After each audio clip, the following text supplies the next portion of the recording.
ذرا ایک لمحے کے لیے اپنی آنکھیں بند کریں، ایک ایسی جنت کا تصور کریں جہاں نہ کوئی غم ہوگا، نہ بیماری، نہ بھوک، نہ پیاس، نہ موت کا خوف، نہ جدائی کا درد۔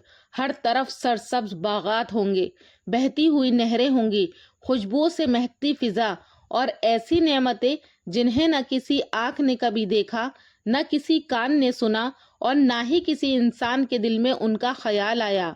یہی وہ جنت تھی جہاں اللہ تبارک و تعالیٰ نے اپنے پہلے نبی حضرت آدم علیہ السلام کو مقام عطا فرمایا تھا۔ جی ہاں، آج ہم لے کر آئے ہیں آپ کے لیے قرآن کی سچی کہانیاں ایپیسوڈ 2 کو۔ حضرت آدم علیہ السلام جنت سے زمین پر کیوں آئے؟ کیا یہ سزا تھی یا اللہ کا پہلے سے طے شدہ منصوبہ تھا؟ تو اس کہانی کو جاننے کے لیے ویڈیو کو آخر تک ضرور دیکھیے گا۔ وہ جنت جہاں اللہ تبارک و تعالیٰ نے اپنے پہلے نبی حضرت آدم علیہ السلام کو ایک بلند مقام عطا فرمایا، لیکن پھر کیا ہوتا ہے کہ ایک لمحہ ایسا آتا ہے، صرف ایک لمحہ، ایک فیصلہ ہوا اور پوری انسانیت کی زندگی ہمیشہ کے لیے بدل گئی۔ آج بھی کروڑوں لوگوں کے ذہن میں یہی سوال گردش کرتا ہے کہ اگر اللہ تعالیٰ نے حضرت آدم علیہ السلام کو جنت میں پیدا کیا تھا تو پھر انہیں زمین پر کیوں بھیجا گیا؟ کیا یہ صرف ایک سزا تھی یا اس کے پیچھے اللہ تعالیٰ کی کوئی ایسی حکمت تھی جسے بہت کم لوگ سمجھتے ہیں؟ اگر آپ نے اس راز کو سمجھ لیا تو نہ صرف حضرت آدم علیہ السلام کی پوری کہانی بدل جائے گی، بلکہ آپ اپنی زندگی، اپنے گناہوں، اپنی توبہ اور اللہ کی رحمت کو بھی ایک نئے انداز سے دیکھنے لگیں گے۔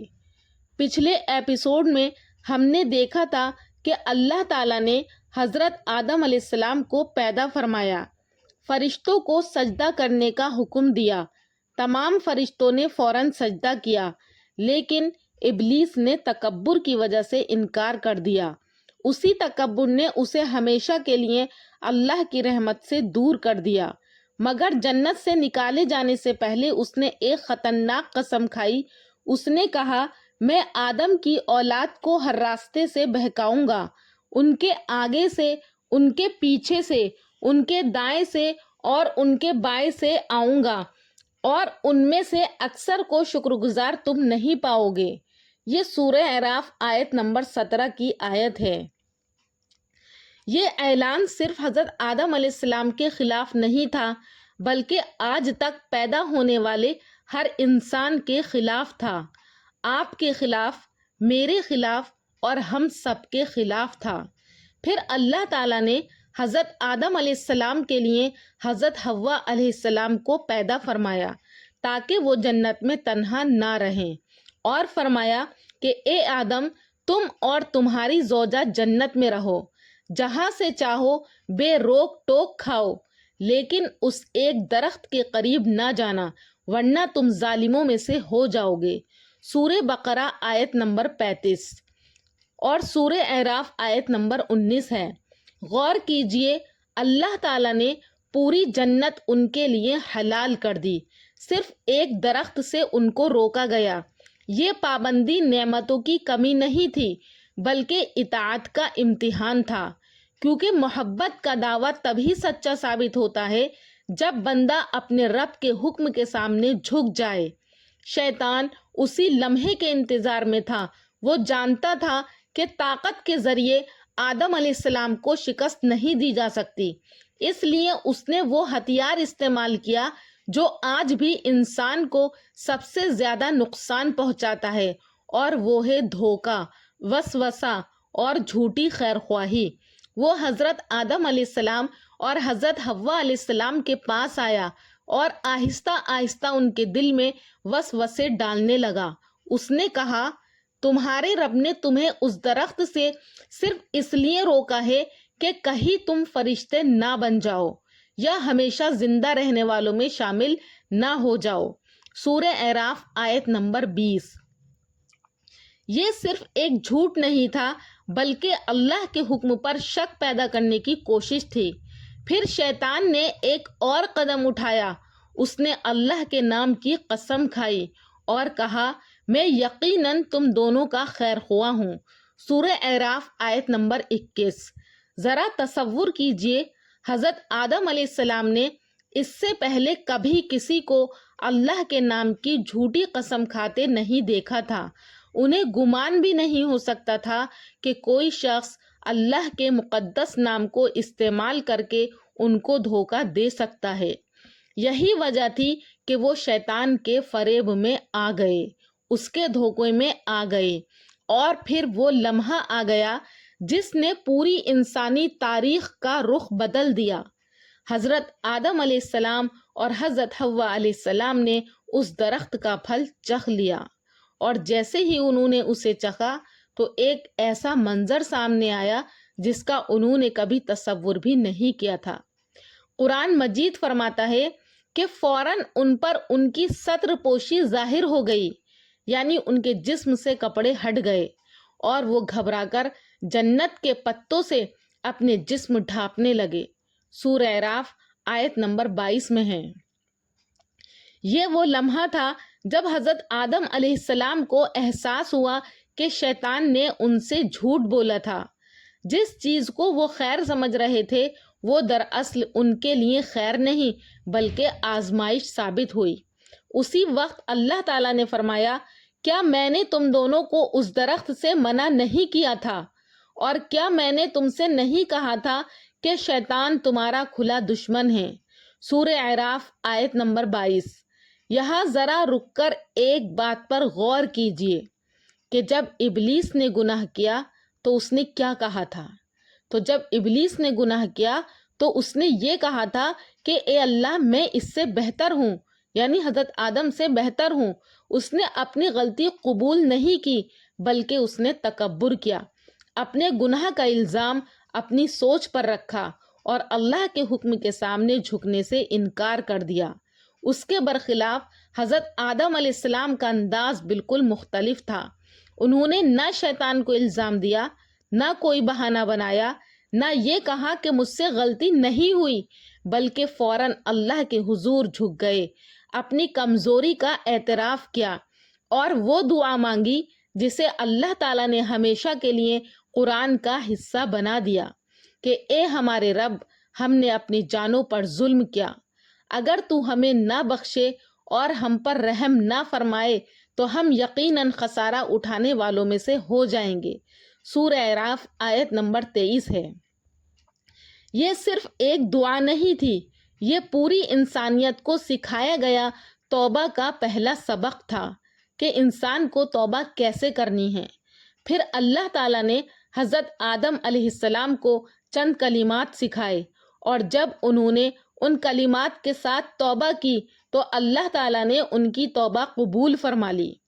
قرآن فرماتا ہے، پھر آدم نے اپنے رب سے چند کلمات سیکھے تو اللہ نے ان کی توبہ قبول فرما لی۔ بے شک وہی توبہ کو قبول کرنے والا ہے اور نہایت رحم کرنے والا بھی ہے۔ سورہ بقرہ آیت نمبر 37 ہے۔ اب یہاں وہ سوال پیدا ہوتا ہے جو صدیوں سے لوگوں کے ذہن میں ہے کہ اگر اللہ تعالیٰ نے حضرت آدم علیہ السلام کی توبہ قبول کر لی تھی تو پھر انہیں جنت سے زمین پر کیوں بھیجا گیا؟ کیا توبہ قبول ہونے کے بعد بھی سزا باقی رہتی ہے؟ اگر صرف سزا مقصود ہوتی تو توبہ قبول کرنے کا اعلان کیوں کیا جاتا؟ اور یہی وہ مقام ہے جہاں بہت سے لوگ غلط فہمی کا شکار ہو جاتے ہیں۔ وہ اپنے ذہن میں غلط خیال لاتے ہیں۔ وہ سمجھتے ہیں کہ حضرت آدم علیہ السلام صرف ایک غلطی کی وجہ سے جنت سے نکال دیے گئے، جبکہ قرآن اس سے کہیں زیادہ گہری حقیقت بیان کرتا ہے۔ تو اس راز کو سمجھنے کے لیے ہمیں حضرت آدم علیہ السلام کی پیدائش سے بھی پہلے جانا ہوگا۔ اور وہ وقت کیا تھا؟ اس وقت جب ابھی آدم علیہ السلام پیدا بھی نہیں ہوئے تھے، ابھی ان کا پتلا وجود میں بھی نہیں آیا تھا، جب وہاں پر صرف فرشتے ہی فرشتے موجود تھے۔ تو اللہ تعالیٰ نے ایک ایسا اعلان فرمایا تھا جس نے پوری انسانی تاریخ کا مقصد پہلے ہی طے کر دیا تھا کہ کیا ہونے والا ہے۔ اس وقت جب ابھی حضرت آدم علیہ السلام پیدا بھی نہیں ہوئے تھے، تو قرآن ہمیں اس منظر کی طرف لے جاتا ہے جہاں ابھی انسان کی تخلیق بھی نہیں ہوئی تھی۔ اللہ تعالیٰ نے فرشتوں سے فرمایا، کیا فرمایا؟ قرآن فرماتا ہے کہ انی جاعل فی الارض خلیفہ، کہ بے شک میں زمین میں ایک خلیفہ بنانے والا ہوں۔ سورہ بقرہ آیت نمبر 30 ہے یہ۔ ذرا اس آیت پر غور کیجئے۔ اللہ تعالیٰ نے زمین کا ذکر حضرت آدم علیہ السلام کی تخلیق سے پہلے کر دیا تھا، جنت سے نکلنے کے بعد نہیں۔ یعنی انسان کی اصل ذمہ داری شروع ہی سے زمین پر خلافت، عبادت اور آزمائش تھی۔ اللہ تعالیٰ اس کا اعلان فرشتوں میں پہلے ہی کر چکا تھا۔ جنت مستقل رہائش نہیں تھی، بلکہ حضرت آدم علیہ السلام کے لیے وہ ایک مرحلہ تھا جہاں اللہ تعالیٰ نے اپنے پہلے نبی کو اطاعت، اختیار اور شیطان کے فتنے کا عملی امتحان دکھایا۔ اس کا مطلب ہرگز یہ نہیں کہ حضرت آدم علیہ السلام کی لغزش معمولی تھی۔ اللہ کے حکم کی نافرمانی ہی ہوتی ہے، اس لیے انہوں نے فوراً توبہ کی۔ لیکن یہ بھی حقیقت ہے کہ زمین پر آنا اللہ کے پہلے سے طے شدہ منصوبے کا حصہ تھا۔ اسی حقیقت کو نبی کریم صلی اللہ علیہ وسلم نے ایک عظیم حدیث میں واضح طور پر فرمایا ہے۔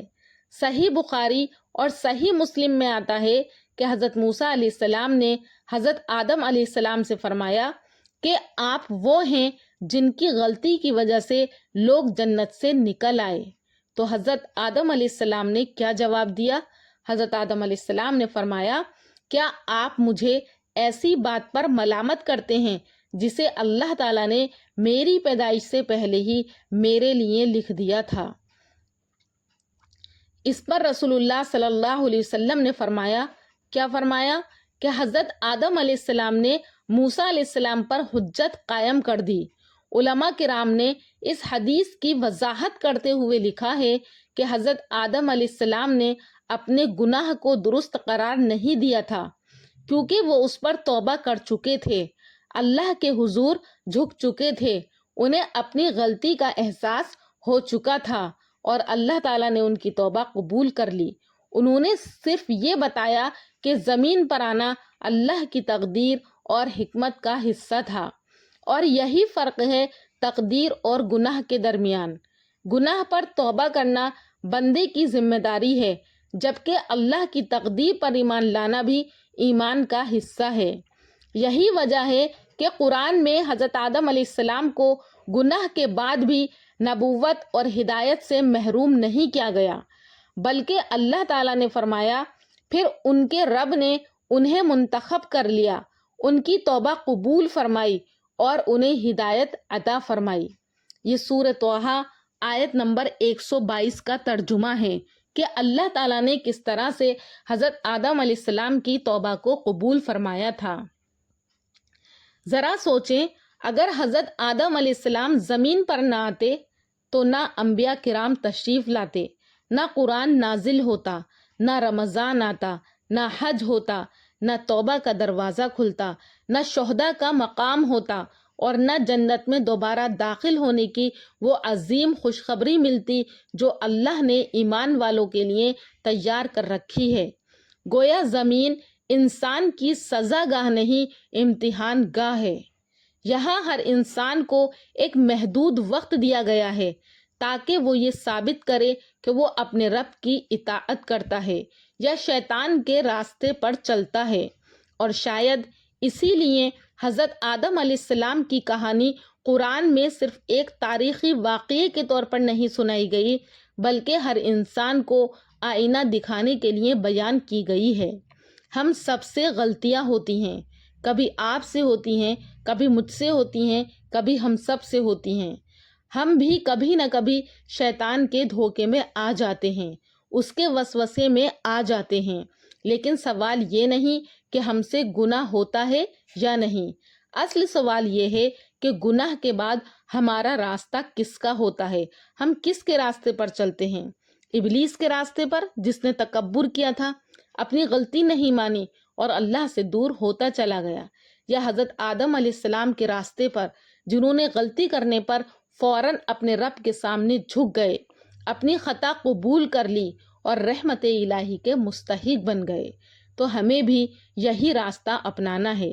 یہی حضرت آدم علیہ السلام کی کہانی کا سب سے بڑا سبق ہے کہ اللہ تعالیٰ کا دروازہ رحمت بند نہیں ہوتا، بندہ خود اپنے اوپر دروازے کو بند کر لیتا ہے۔ اگر دل میں اخلاص ہو، آنکھوں میں ندامت ہو اور زبان پر سچی توبہ ہو تو وہی رب جس نے حضرت آدم علیہ السلام کی توبہ قبول فرمائی آج بھی اپنے بندوں کی توبہ قبول فرماتا ہے۔ اگلے ایپیسوڈ میں ایک ایسا واقعہ جس نے پوری دنیا کو ہلا کر رکھ دیا تھا، یعنی حضرت نوح علیہ السلام کی کشتی۔ کیا واقعی پوری زمین پر طوفان آیا تھا؟ کشتی میں کون سوار ہوا اور وہ کشتی آخر جا کر کہاں رکی؟ قرآن ان سوالوں کا کیا جواب دیتا ہے؟ یہ سب جانیں گے ہم قرآن کی سچی کہانیاں ایپیسوڈ نمبر 3 میں انشاءاللہ۔ اگر آپ قرآن کی سچی کہانیاں سننے میں دلچسپی رکھتے ہیں تو آپ ہمارے چینل نوری اسلامک ٹیوبر کو ضرور سبسکرائب کریں اور بیل آئیکن کو ضرور دبائیں تاکہ ہمارا آنے والا ہر ایپیسوڈ آپ تک سب سے پہلے پہنچے اور آپ اس سے فائدہ حاصل کر سکیں اور اپنے بچوں کو بتا سکیں، یہ کہانی سنا سکیں۔ تو اس لیے ہمارے ساتھ ہمارے چینل پر بنے رہیں تاکہ آپ قرآن کی سچی کہانیاں اپنے بچوں کو سنائیں۔ انشاءاللہ پھر ملاقات ہوگی اگلی ویڈیو میں ایک اور دلچسپ کہانی کے ساتھ۔ دوستو، امید کرتی ہوں کہ آپ کو ہمارا یہ ویڈیو پسند آیا ہوگا۔ السلام علیکم۔